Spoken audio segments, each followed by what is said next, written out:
세상에, 아기가 아니냐? 누가 널 여기에 버렸어?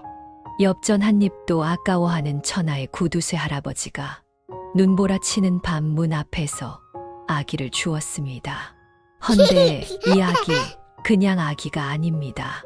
5살의 장부 계산을 척척 해내고 한 번 본 숫자는 절대 잊지 않는 천재 신동이었던 것이지요. 피 한 방울 섞이지 않은 남의 자식을 위해 헌신한 바보 같은 할아버지. 과연 그는 이 천재 손자를 무사히 지켜낼 수 있을까요? 구름야담의 이야기가 계속될 수 있도록 구독과 좋아요로 응원의 마음을 보태주세요. 자, 그럼 오늘도 감동적인 옛날 이야기 지금 바로 시작합니다. 옛날 옛적 한양 도성박 칠패 시장에 고춘식이라는 객주가 살았습니다. 나이 58에 아직 정정한 몸이었지만 성격만큼은 얼음장보다 차가웠지요. 마을 사람들은 그를 고비 영감이라 불렀습니다. 천하의 구두쇠 자린고비에서 따온 별명이었지요. 성도 고씨라서 더욱 딱 들어맞는 이름이었습니다. 그의 구두쇠 기질이 얼마나 대단했던지 밥 한 그릇을 먹을 때면 반찬을 따로 시키지 않고 벽에 걸린 굴비만 쳐다보며 밥을 삼켰다는 소문이 돌 정도였습니다. 그날도 춘식은 장부를 덮으며 흐뭇한 표정을 지었습니다. 이번 달도 이자가 쏠쏠하구만. 엽전 한 잎이라도 헛돼 있으면 안 되지. 춘식은 허리춤에 엽전 꾸러미를 단단히 묶으며 중얼거렸습니다. 밤은 깊어가고 찬바람이 문틈으로 스며들었지요. 바로 그때였습니다. 문 밖에서 희미한 아기 울음소리가 들려왔습니다. 춘식이 문을 열자 눈보라가 얼굴을 후려쳤습니다. 누구야? 이 밤중에 대답은 없었습니다. 대신 문턱에 바구니에 담긴 무언가가 놓여 있었지요. 춘식이 고개를 갸웃하며 바구니 안을 들여다보는 순간 까만 눈동자가 그를 올려다보았습니다. 갓난아기였습니다. 아니, 아기가 아니냐? 춘식은 깜짝 놀라 뒷걸음질 쳤습니다. 아기는 얼어붙은 작은 손을 뻗어 춘식의 허리춤을 움켜쥐었지요. 정확히 엽전 꾸러미가 매달린 그곳을 말입니다. 에그머니, 이 녀석이 돈 냄새를 맡네. 춘식이 아기를 떼어내려 했지만 소용없었습니다. 고사리 같은 작은 손이 엽전 꾸러미를 꽉 쥐고 놓지 않았지요. 마치 이걸 놓으면 죽는다는 듯이 말입니다. 춘식은 난감한 표정으로 아기를 내려다보았습니다. 이거 어쩌면 좋단 말인가? 이 추운 밤에 어린 것을 어찌 내칠 수 있단 말인가? 그날 밤 춘식은 아기를 안고 잠도 못 이루며 뒤척였습니다. 내가 무슨 수로 아이를 키운단 말인가? 마누라도 없이 혼자 사는 내가 말이지. 동틀 무렵 춘식은 결심했습니다. 아기를 한성부 관아에 넘기기로 한 것이지요. 관아에는 버려진 아이들을 거두는 곳이 있다고 들었습니다. 이게 너를 위한 길이다. 미안하구나. 춘식은 아기를 안고 관아로 향했습니다. 그런데 객주 앞을 지나는 순간이었습니다. 영감, 우렁찬 목소리와 함께 등짝에 뭔가 세게 내려앉았습니다. 바로 국밥집 주모 앵두댁이었지요. 아야, 왜 때리는 거요? 저 맑은 눈을 보고도 맘이 안 동하십니까?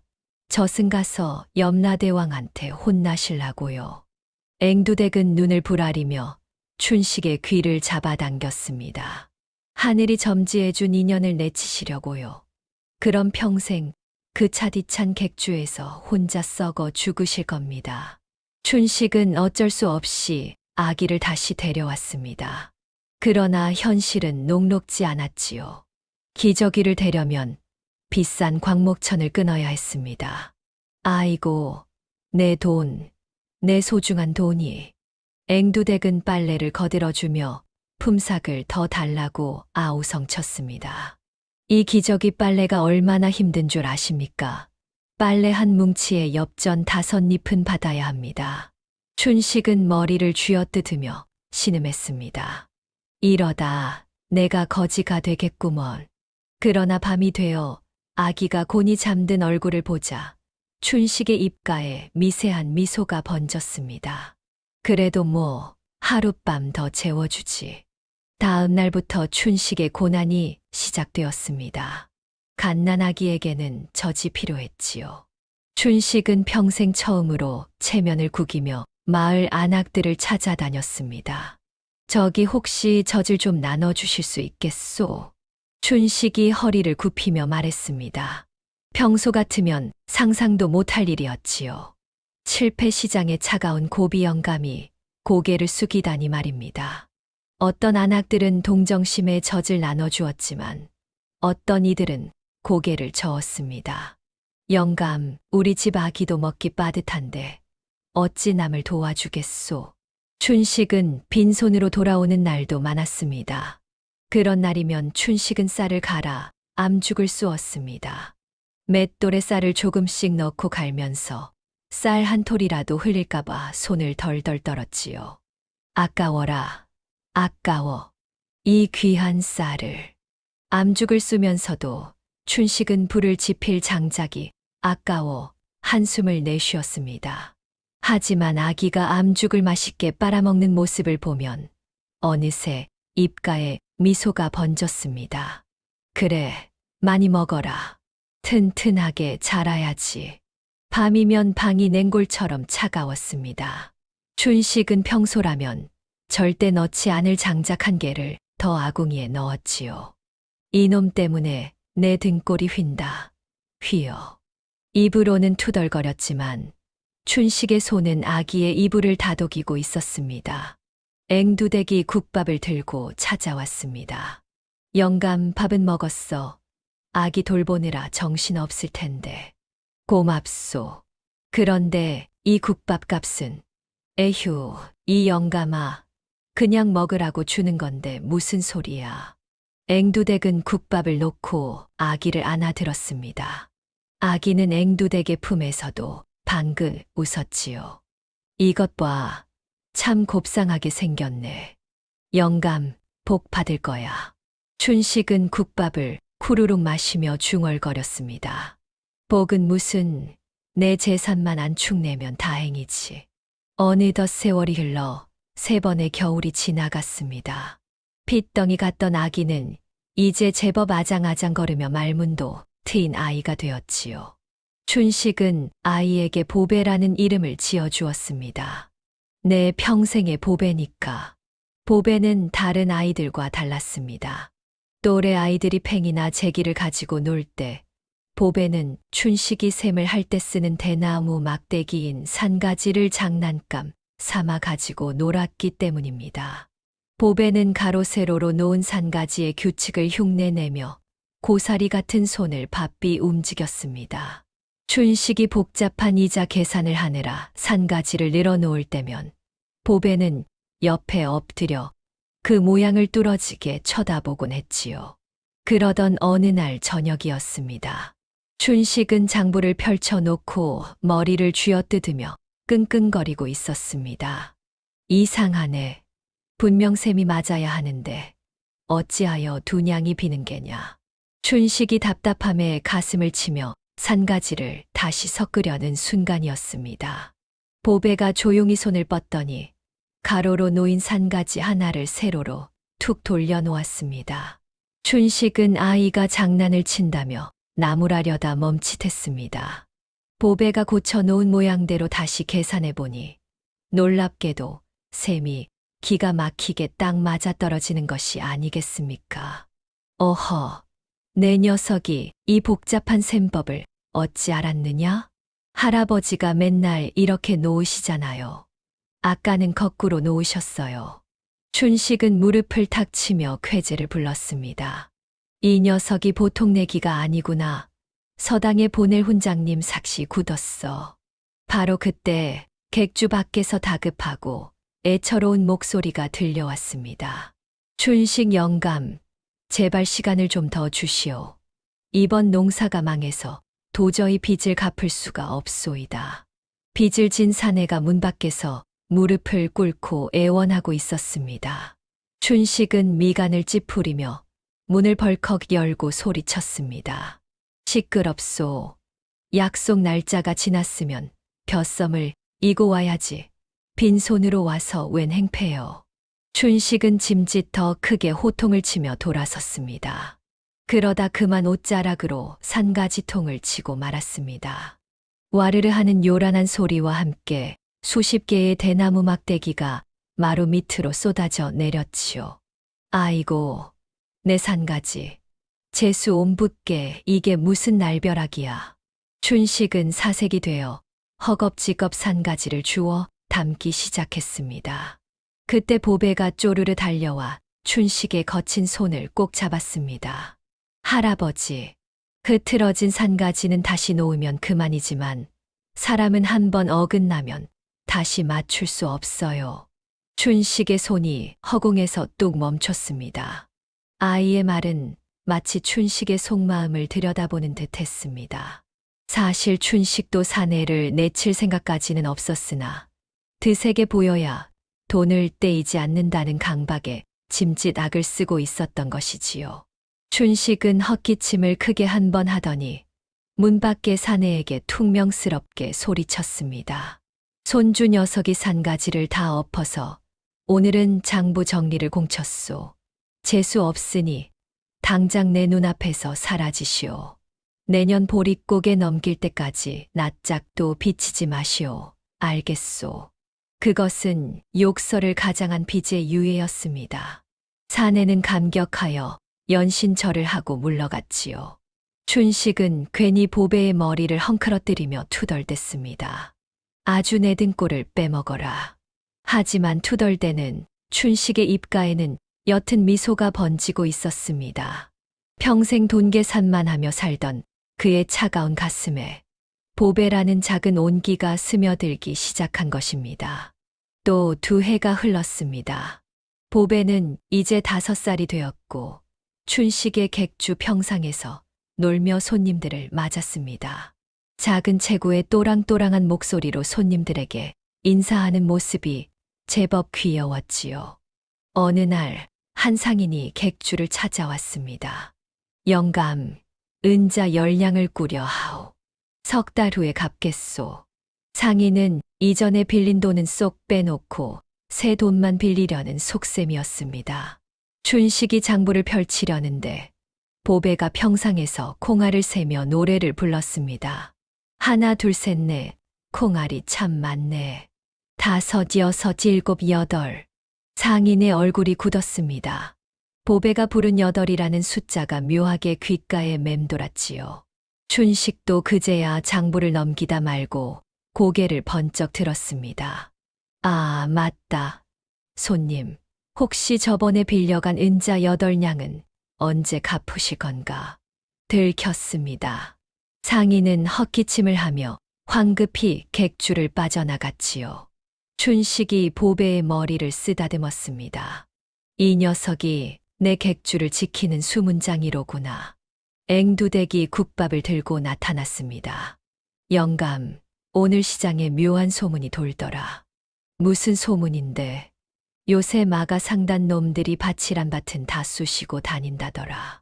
뭔가 큰 거래를 준비하는 것 같던데. 앵두댁은 국밥집을 운영하며 온갖 소문을 귀동냥했습니다. 장사꾼들이 술 한 잔 걸치면 입이 가벼워지는 법이지요. 마가 상단, 그 탐욕스러운 놈들이? 춘식이 미간을 찌푸렸습니다. 마가는 시전 상인들의 우두머리로 권력과 결탁해 온갖 나쁜 짓을 일삼는 자였지요. 보배가 앵두댁에게 물었습니다. 마가 아저씨는 나쁜 사람이에요. 그렇단다. 보배야. 그 사람은 돈을 너무 좋아해서 다른 사람들을 괴롭히지. 보배가 고개를 갸웃거렸습니다. 할아버지도 돈 좋아하는데 할아버지는 나쁜 사람 아니잖아요. 춘식과 앵두댁이 서로 마주보며 비웃었습니다. 그래, 춘식 할아버지는 나쁜 사람 아니지. 앵두댁이 보배의 볼을 꼬집으며 말했습니다. 춘식은 멀리 보이는 시전거리를 바라보며 중얼거렸습니다. 마가 상단, 뭔가 꿍꿍이가 있는 게 틀림없어. 가을이 깊어지고 김장철이 다가왔습니다. 칠패시장은 배추와 물을 사고 파는 상인들로 북적거렸지요. 앵두대기 국밥집을 정리하며 춘식에게 말했습니다. 영감, 올해 여름 장마가 유난히 길었잖아. 그래서 남쪽 지방밭들이 많이 잠겼다더라. 그렇다면 김장철의 채소값이 오를 게 분명하구만. 춘식은 턱을 쓰다듬으며 생각에 잠겼습니다. 문제는 돈이 한정되어 있다는 것이었지요. 배추와 무 중 어디에 더 투자해야 할지 결정을 내리지 못하고 있었습니다. 옆에서 보배가 갑자기 고개를 들었지요. 할아버지, 올해는 무가 더 귀해질 것 같아요. 왜 그렇게 생각하느냐? 배추는 잎이 넓어서 물만 잘 빠지면 살아나는데 무는 땅속에서 자라잖아요. 물에 잠기면 썩어버려요. 보배의 말에 춘식의 눈이 반짝였습니다. 그래, 맞는 말이구나. 춘식은 다음 날부터 근처 농가를 돌며 물을 확보하기 시작했습니다. 물론 헐값에 사들였지요. 영감, 물을 왜 이렇게 많이 사들이는 거요? 마을 사람들이 고개를 갸웃거렸습니다. 춘식은 아무 말 없이 객주 뒤편 움막에 물을 가득 쌓아두었습니다. 이러다 무가 다 썩으면 어쩌려고? 앵두댁도 걱정스러운 표정을 지었습니다. 보름이 지났습니다. 갑자기 시장에 소문이 돌기 시작했습니다. 남쪽 지방에서 배추 물음병이 돌아 배추가 귀해졌다는 것이었지요. 그러자 사람들이 배추 대신 무로 김장을 담그기 시작했습니다. 무값이 치솟았습니다. 하룻밤 사이에 2배, 사흘 만에 4배가 되었지요. 춘식은 때를 놓치지 않고 무를 내다 팔았습니다. 영감, 대박이네. 앵두댁이 깜짝 놀라며 소리쳤습니다. 춘식은 은자가 가득 담긴 자루를 들고 흐뭇한 표정을 지었지요. 이번엔 보배 덕분이야. 춘식은 보배를 안아들며 말했습니다. 보배야, 네가 없었으면 이 할아버지는 큰 돈을 놓칠 뻔했구나. 보배는 방긋 웃으며 춘식의 목을 껴안았습니다. 앵두댁도 흐뭇한 미소를 지으며 2 사람을 바라보았지요.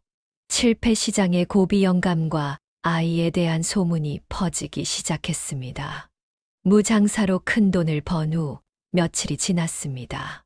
춘식은 갑자기 몸져눕고 말았습니다. 환절기 찬바람을 맞으며 물을 나르다가 몸살이 든 것이지요. 온몸이 으스러지는 것 같구나. 춘식은 이불을 뒤집어 쓰고 끙끙거렸습니다. 앵두댁이 약을 지어 들고 왔습니다. 영감, 이 약 먹고 푹 쉬어. 내가 보배를 데리고 있을 테니. 고맙소. 보배는? 저 녀석이 영감 걱정에 밥도 제대로 안 먹더라. 춘식이 애써 웃으며 손을 흔들었습니다. 괜찮다고 전해주시오. 하룻밤 자고 나면 나을 거요. 하지만 밤이 되자 춘식의 열은 더 올랐습니다. 온몸에서 식은땀이 줄줄 흘러내렸지요. 문이 조용히 열리는 소리가 났습니다. 보배였습니다. 할아버지. 보배는 작은 대야에 물을 담아 와서는 수건을 적셨습니다. 고사리 손으로 춘식의 이마에 물수건을 올려놓았지요. 보배야, 자야 하는데. 할아버지 아프면 안 돼요. 보배의 눈에서 눈물이 똑똑 떨어졌습니다. 그 눈물이 춘식의 뺨에 떨어졌지요. 춘식의 가슴이 미어졌습니다. 문득 먼 옛날이 떠올랐습니다. 젊은 시절 아내가 병들어 누웠을 때였지요. 돈이 없어 약 한 첩 지어주지 못하고 그저 바라만 보았던 그날이 떠올랐습니다. 여보, 미안하오. 내가 무능해서. 아내는 춘식의 손을 꼭 잡으며 말했습니다. 괜찮아요, 서방님. 당신 잘못이 아니에요. 그리고 아내는 그대로 눈을 감았습니다. 춘식은 그날 이후 미친 듯이 돈을 모으기 시작했지요. 다시는 돈이 없어 소중한 사람을 잃지 않겠다고 다짐하며 말입니다. 할아버지, 물 갈아올게요. 보배가 대야를 들고 일어났습니다. 춘식은 보배의 작은 손을 잡았습니다. 보배야, 할아버지가 약속한다. 무슨 일이 있어도 너를 지킬 거다. 다시는 돈이 없어서 소중한 사람을 잃는 일은 없을 거다.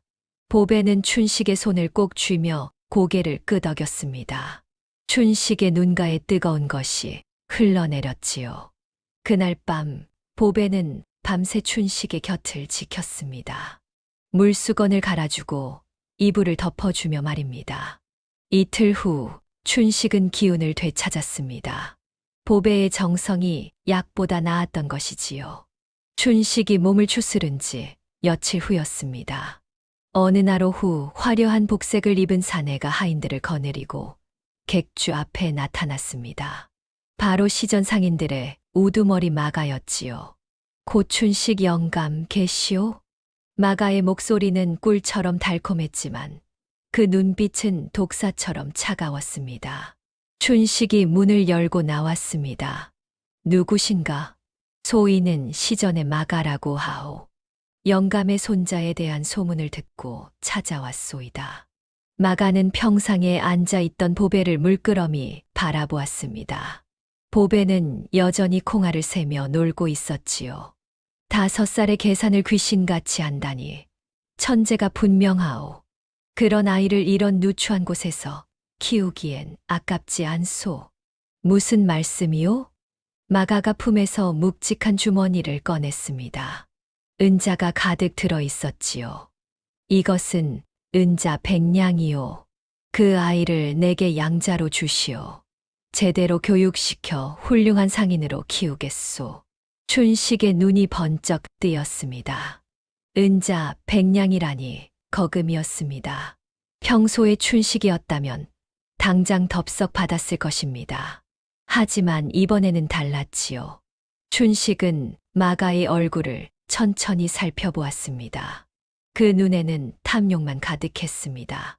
보배를 아끼는 마음은 눈곱만큼도 없었지요. 거절하겠소. 춘식이 단호하게 말했습니다. 뭐라고? 거절한다고. 마가의 얼굴이 일그러졌습니다.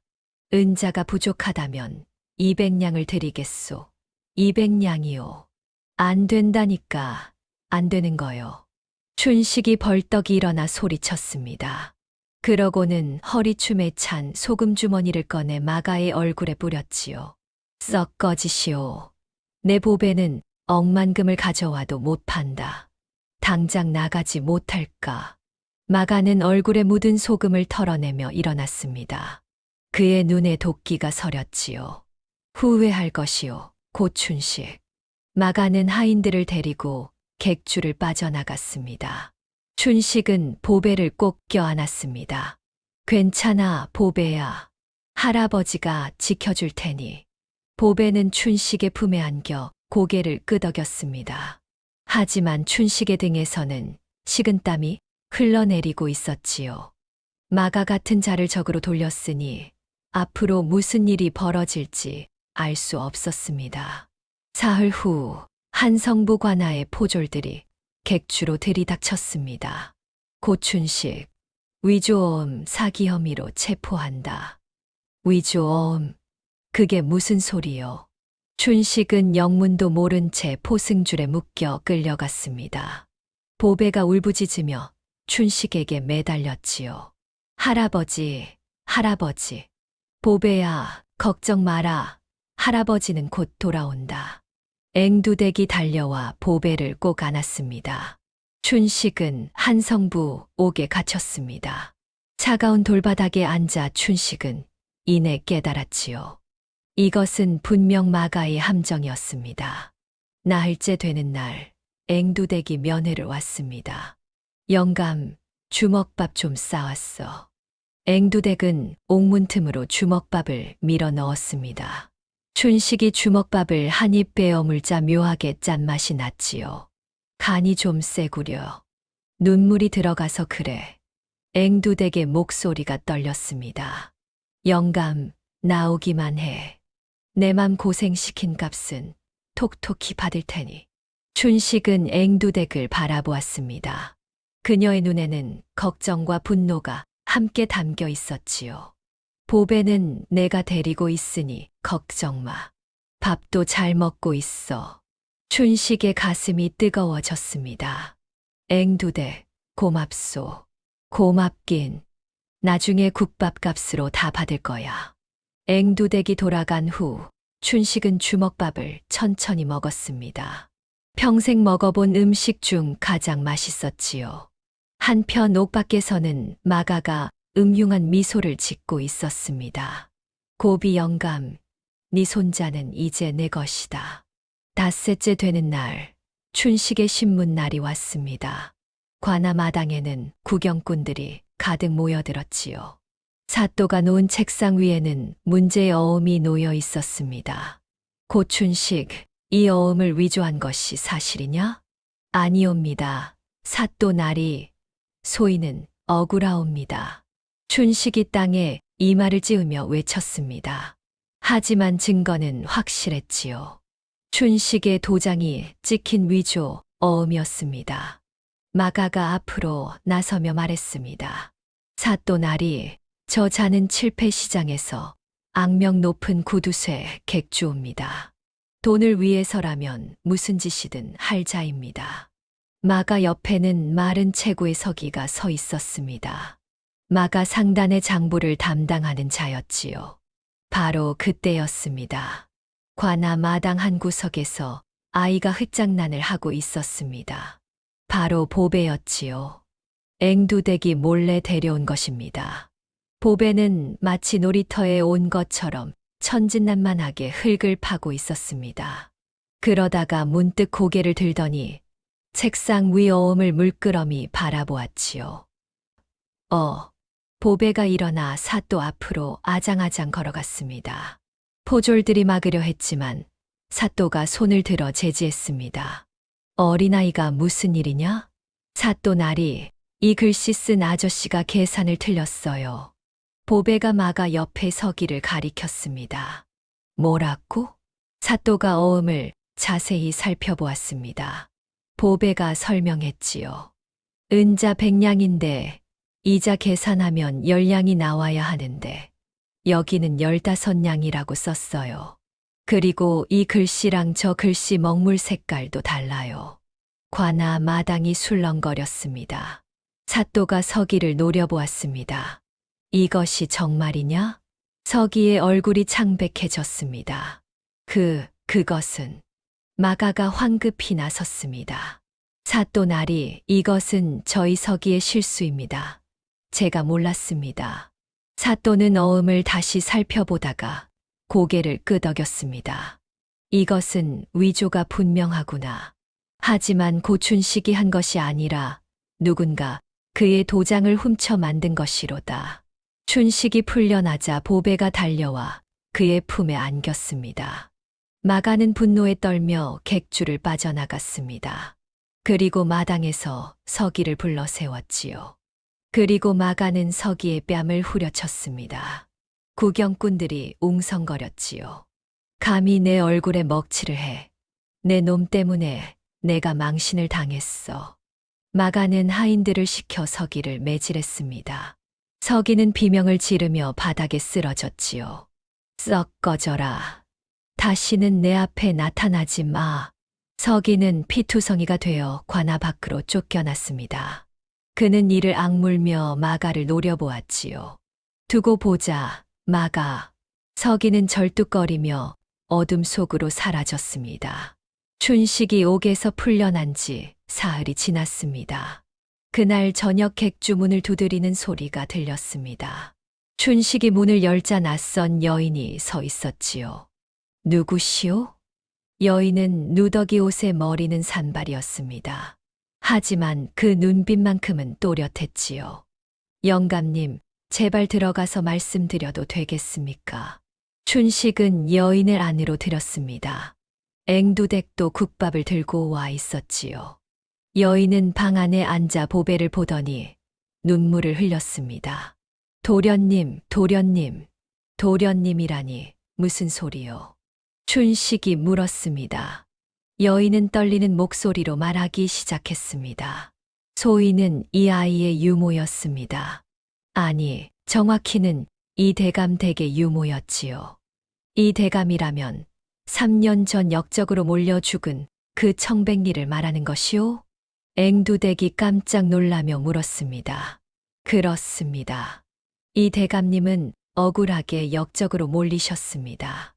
호조 판서와 결탁한 탐관오리들의 비리를 밝히려다 누명을 쓰신 것입니다. 여인은 손수건으로 눈물을 닦으며 계속 말했습니다. 대감님 댁 식구들이 모두 잡혀갈 때 소희는 갓난아기였던 도련님을 업고 도망쳤습니다. 하지만 추격자들에게 쫓기다 보니 더 이상 도망칠 수가 없었지요. 그래서 내 객주 앞에 아이를 놓고 간 것이오? 춘식이 물었습니다. 여인이 고개를 끄덕였지요. 영감님의 객주에 불이 환하게 켜져 있었습니다. 그리고 문패에 고씨 성이 적혀 있었지요.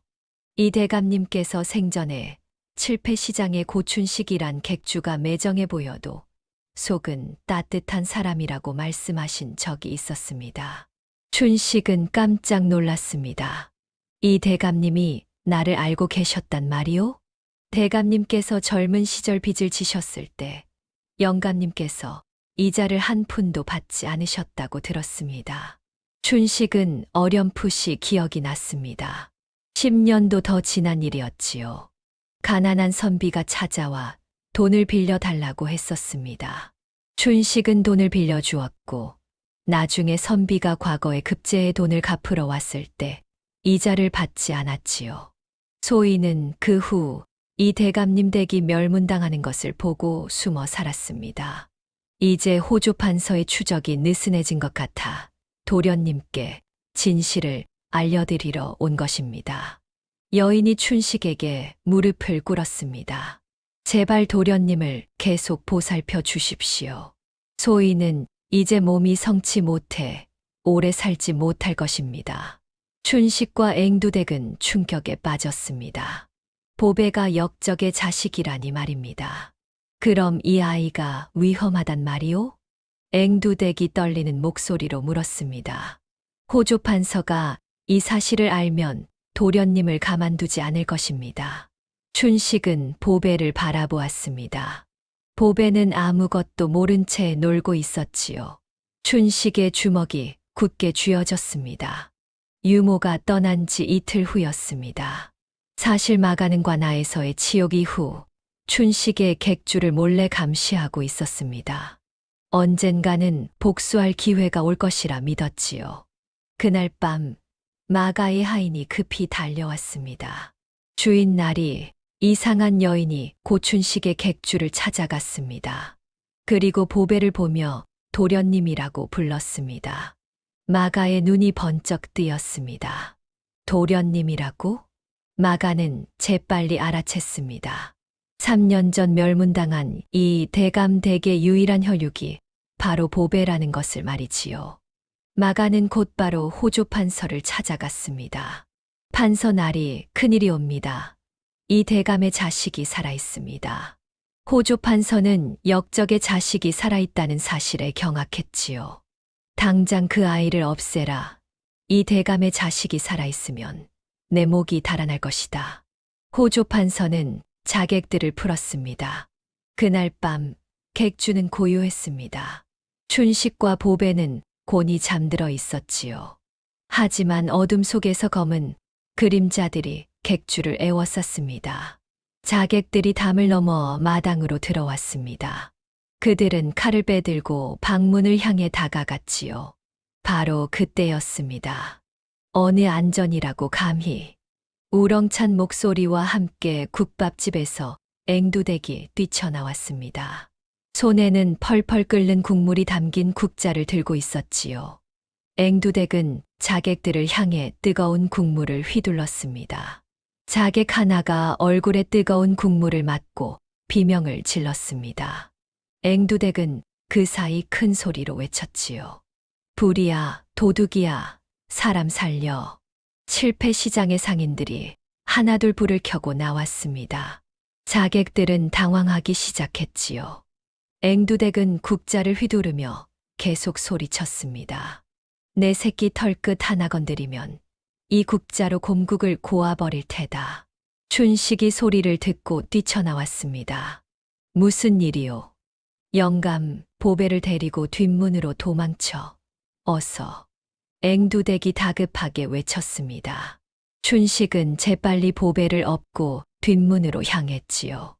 자객들이 춘식을 쫓으려 했지만 앵두댁이 국밥집 솥을 들어 올렸습니다. 가만히 있어봐라. 앵두댁이 펄펄 끓는 국물이 가득 든 솥을 자객들에게 쏟아부었습니다. 자객들은 뜨거운 국물을 피하느라 우왕좌왕했지요. 그 사이 춘식과 보배는 뒷문을 빠져나갔습니다. 자객들이 다시 추격하려 했지만 이미 시장 상인들이 몽둥이와 곤봉을 들고 모여들고 있었습니다. 감히 우리 칠패 시장에서 이런 짓을. 상인들이 자객들을 포위했습니다. 자객들은 어쩔 수 없이 담을 넘어 도망쳤지요. 앵두댁은 헉헉거리며 주저앉았습니다. 손에 든 국자가 덜덜 떨리고 있었습니다. 영감, 보배, 무사해야 할 텐데. 앵두댁의 눈에서 눈물이 흘러내렸습니다. 춘식은 보배를 업고 어둠 속을 헤매며 달렸습니다. 숨을 헐떡이며 뒤를 돌아보니 멀리서 횃불이 흔들리고 있었지요. 자객들이 다시 추격하고 있었습니다. 할아버지, 무서워요. 보배가 춘식의 등에서 떨며 말했습니다. 괜찮다, 보배야. 할아버지가 지켜줄 테니. 춘식은 객주 뒷산으로 올라갔습니다. 하지만 나이 든 몸으로 아이를 업고 달리기에는 한계가 있었지요. 바로 그때 앵두댁이 숨을 헐떡이며 따라왔습니다. 앵두댁 왜 따라온 거요? 위험하오. 앵두댁은 춘식의 손을 붙잡았습니다. 영감, 내게 생각이 있어. 갓하고 도포를 벗어. 뭐 하려고? 내가 영감 행세를 하며 저들을 따돌릴 거야. 그 사이 영감은 보배를 데리고 반대편 산으로 도망쳐. 춘식이 깜짝 놀라 고개를 저었습니다. 안 돼요. 그러다 당신이 다치면 어쩌려고. 이 영감아, 지금 그런 소리 할 때야? 앵두댁의 눈에는 결연한 의지가 담겨 있었습니다. 춘식은 떨리는 손으로 갓과 도포를 벗었지요. 앵두댁이 춘식의 갓을 쓰고 도포를 걸쳤습니다. 어둠 속에서 보면 충분히 춘식으로 보일 만했지요. 영감, 보배 잘 지켜. 그러고는 앵두댁이 뒷문으로 뛰쳐나가며 큰 소리로 외쳤습니다. 이쪽이다. 고춘식이 이쪽으로 도망친다. 자객들이 앵두댁을 향해 달려갔습니다. 춘식은 눈물을 훔치며 반대편 산으로 달렸지요. 한참을 달린 후 춘식은 산속 폐가를 발견했습니다. 지붕은 반쯤 무너졌지만 바람은 막을 수 있었지요. 춘식은 자신이 입고 있던 속옷을 벗었습니다. 그리고 보배를 감싸 안으며 속옷을 덮어주었지요. 이제 따뜻하지. 춘식은 이를 악물고 추위를 견뎠습니다. 보배가 품속에서 중얼거렸지요. 할아버지는 따뜻한데 왜 사람들은 할아버지 보고 차갑다고 그래요? 춘식의 가슴이 뜨거워졌습니다. 보배야, 할아버지가 약속한다. 무슨 일이 있어도 너를 지킬 거다. 보배가 춘식의 품에서 잠들었습니다. 춘식은 보배를 꼭 안은 채 멀리 한양 도성의 불빛을 바라보았지요. 앵두댁은 지금 무사할까? 춘식의 눈에서 뜨거운 눈물이 흘러내렸습니다. 이틀째 아침이 밝았습니다. 춘식과 보배는 폐가를 벗어나 남쪽으로 향했습니다. 한양에서 멀어질수록 안전할 것이라 생각했지요. 해가 중천에 떴을 때 춘식과 보배는 작은 개울가에 다다랐습니다. 다리 밑에서 잠시 쉬기로 했지요. 바로 그때였습니다. 다리 밑 구석에서 거짓골을 한 사내가 웅크리고 있는 것이 보였습니다. 누더기를 걸치고 얼굴은 지저분했지요. 춘식이 자세히 보니 낯이 익었습니다. 당신 혹시 마가 상단의 서기가 아니오? 사내가 고개를 들었습니다. 마가에게 쫓겨났던 바로 그 서기였지요. 고춘식 영감님. 서기의 목소리는 쉬어 있었습니다. 춘식은 잠시 망설이다가 품에서 엽전 꾸러미를 꺼냈지요. 이것을 가지시오. 노잣돈이요. 서기가 놀란 눈으로 춘식을 바라보았습니다. 영감님, 저는 영감님을 곤경에 빠뜨린 사람인데 그것은 당신의 뜻이 아니었소. 마가 놈이 시킨 일이었지. 춘식이 품에 있던 주먹밥도 꺼내 건넸습니다. 배고프실 텐데 이것도 드시오. 서기는 떨리는 손으로 주먹밥을 받았습니다. 한 입 빼어 물자 눈물이 쏟아졌지요. 영감님, 제가 영감님께 드릴 것이 있습니다. 서기는 누더기 옷 깊숙한 곳에서 작은 장부 하나를 꺼냈습니다. 이것은 마가 놈이 뒷돈 챙긴 내역을 적어둔 진짜 장부입니다. 호조판서와 주고받은 뇌물, 백성들에게서 착취한 돈 모두 적혀 있습니다. 춘식이 장부를 펼쳐보니 빼곡한 숫자들이 적혀 있었습니다. 이것을 어찌 가지고 계셨소? 저는 마가 상단에서 10년을 일했습니다.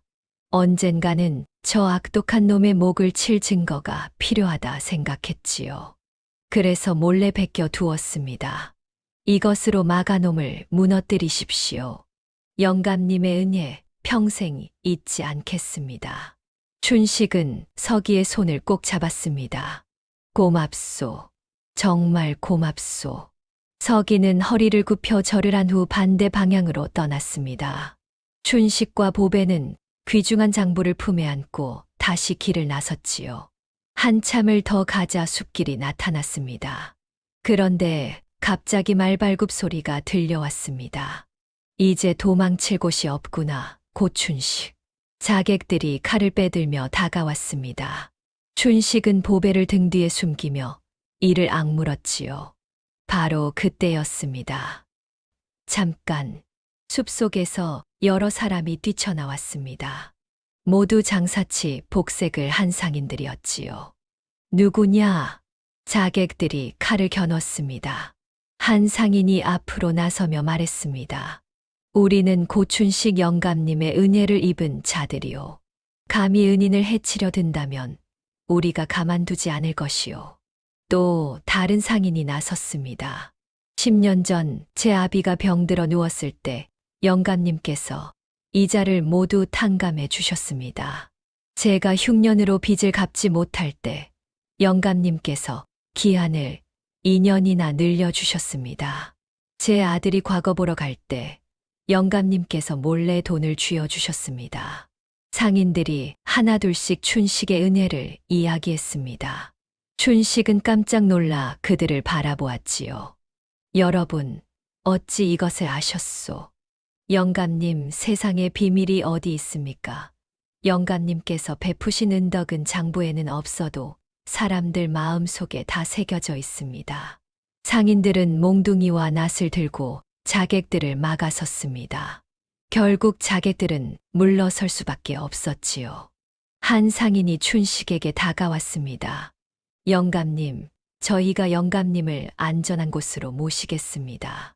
춘식의 눈에서 눈물이 흘러내렸습니다.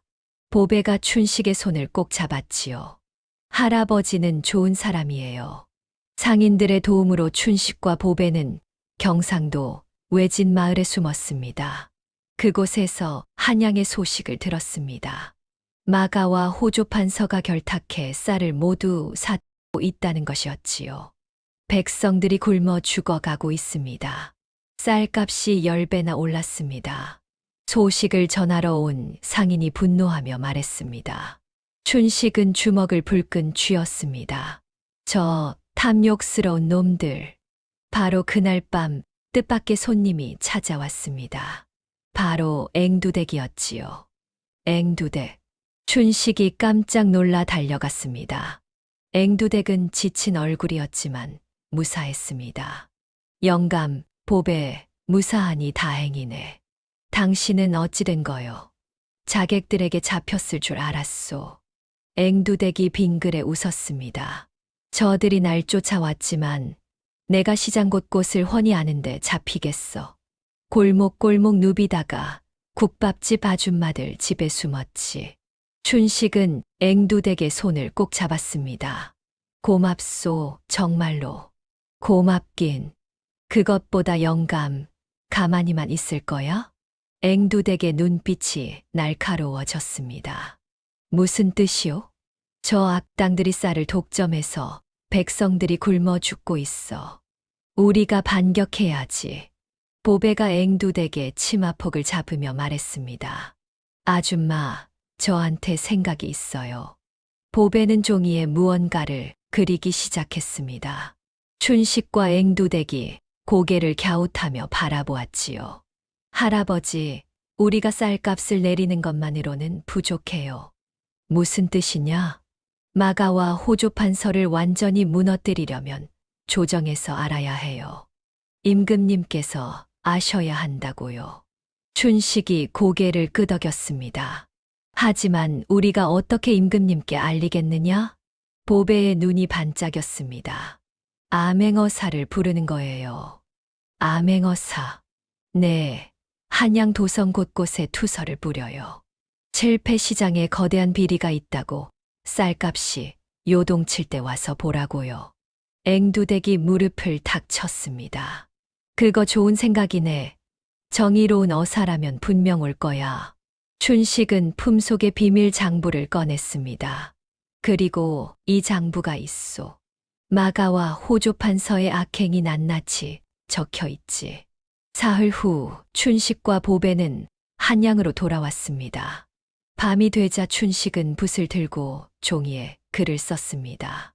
칠패시장에 거대한 비리가 있으니 쌀값이 요동칠 때 와서 보시오. 백성들이 굶어 죽어가고 있소이다.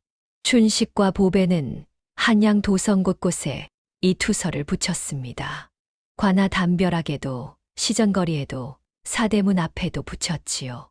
할아버지, 이제 어사님이 오실 거예요. 보배가 춘식의 손을 꼭 잡았습니다. 며칠 후 칠패시장에 허름한 선비 하나가 나타났습니다.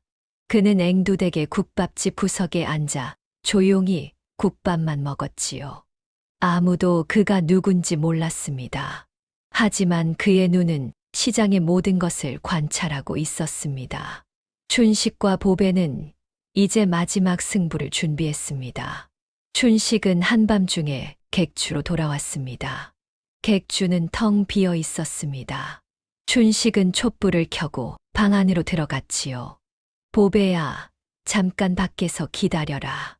네, 할아버지. 춘식은 혼자 방 안에 남았습니다. 그리고 마루 한쪽을 걷어냈지요. 판자를 드러내자 땅이 드러났습니다. 춘식은 삽으로 땅을 파기 시작했습니다. 한참을 파자 묵직한 항아리가 나타났지요. 항아리 뚜껑을 열자 금괴와 은전이 가득 담겨 있었습니다. 촛불에 반짝이는 금빛이 방 안을 환하게 밝혔지요. 이것이 내 평생이구나. 춘식은 금괴를 쓰다듬었습니다. 엽전 한 입도 아까워하며 모은 돈이었습니다. 추운 겨울에도 속옷을 입지 않고 맛있는 음식도 먹지 않으며 오직 저축만 했지요. 죽은 아내를 생각하며 모은 돈이었습니다. 다시는 돈이 없어서 소중한 사람을 잃지 않겠다고 다짐하며 평생을 바쳐 모은 돈이었지요. 춘식은 항아리를 들고 밖으로 나왔습니다. 앵두댁과 보배가 기다리고 있었습니다. 그들의 눈이 항아리 속 금괴를 보고 휘둥그레졌지요. 영감, 이게 다 뭐야? 내 평생이요. 춘식이 항아리를 내려놓으며 말했습니다. 이것은 내가 평생 안 쓰고 안 입고 모은 돈이요. 엽전 한 입도 아까워하며 모은 내 전 재산이지요. 춘식의 목소리가 떨렸습니다. 오늘 이 돈을 다 쓰겠소. 내 손자를 위해, 그리고 이 나라 군주린 백성들을 위해. 할아버지, 보배가 춘식의 품에 안겼습니다. 내가 평생을 거지처럼 살며 곳간을 채운 건 바로 오늘. 이 순간을 위해서였나 보구나. 춘식의 눈에서 눈물이 흘러내렸습니다. 내 새끼를 살리고 백성들을 살리는 진짜 부자가 되기 위함이었어. 다음 날 춘식은 전국의 상인들을 불러 모았습니다. 여러분, 지금부터 마가가 쌀을 내놓을 것이요. 그때를 기다렸다가 이 돈으로 모조리 사들이시오. 상인들이 춘식의 금괴를 나눠 받았습니다. 영감님, 이렇게 큰 돈을 저희에게 맡기시다니. 여러분을 믿습니다. 춘식이 상인들의 손을 하나하나 잡았습니다. 상인들은 감동하며 고개를 숙였지요. 그리고 각자의 자리로 흩어졌습니다. 춘식은 텅 빈 항아리를 바라보았습니다. 평생 모은 재산이 하루 만에 사라졌지요. 하지만 춘식의 얼굴에는 환한 미소가 떠올랐습니다. 이상하구나. 돈을 잃었는데 마음이 이렇게 가벼울 줄이야. 보배가 춘식의 손을 잡았습니다.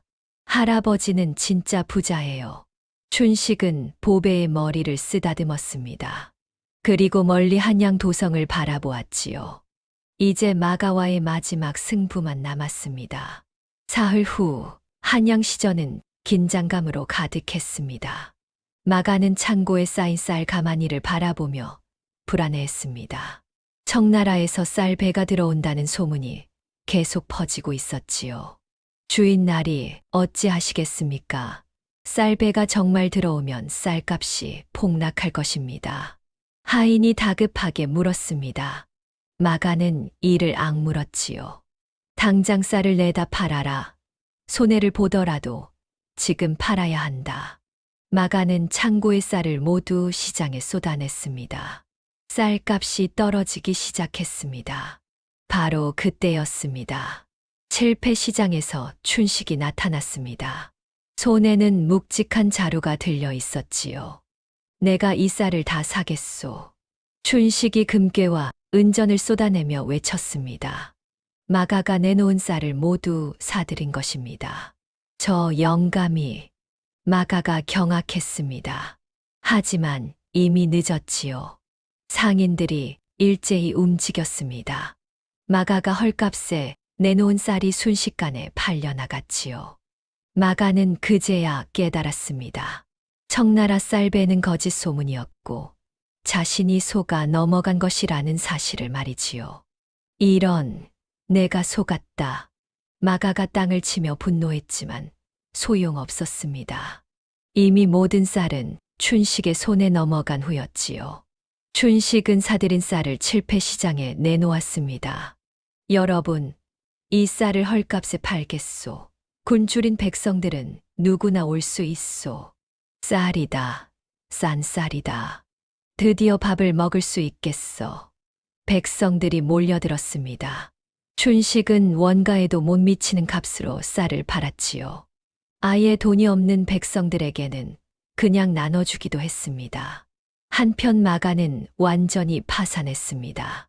비싼 값에 쌀을 사들였다가 헐값에 팔아버렸으니 엄청난 손해를 본 것이지요.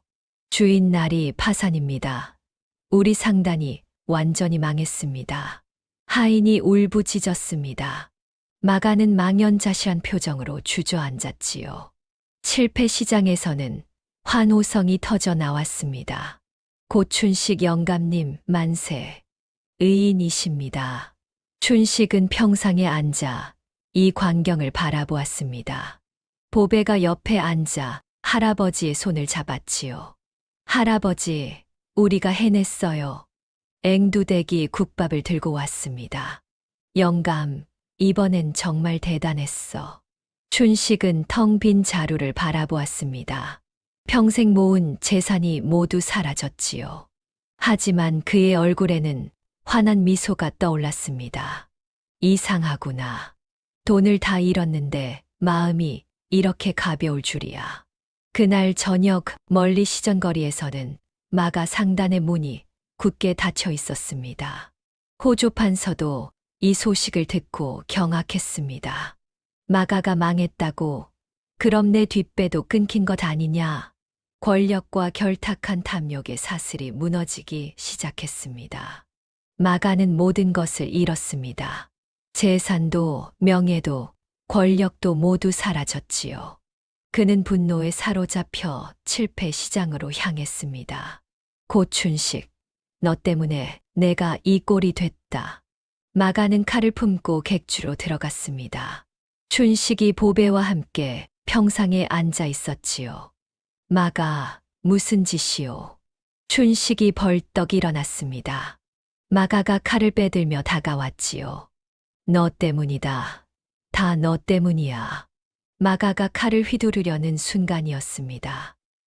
잠깐, 앵두댁의 국밥집 구석에서 허름한 선비가 벌떡 일어났습니다.